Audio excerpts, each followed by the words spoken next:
nə iş görür, nə tədarükdədir. Ölən qalan adına klasnikdədir.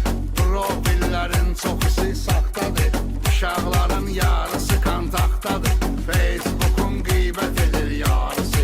Tavan görsənir qocanın qarısı. Gari gari gari, gari gari gari, gari gari gari, gari gari gari.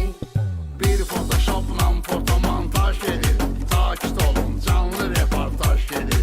Kim danışır ağzına hər nə gəldi. Kimsə yazır ağlına hər nə gəldi. İndi nə var gedək kino klubda. Nə istəyirsən baxarıq YouTube'da. Zooparkda nə varsa TikTok'dadır.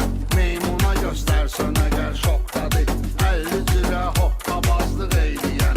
Tam tutur özünə quşbazlıq eyləyən.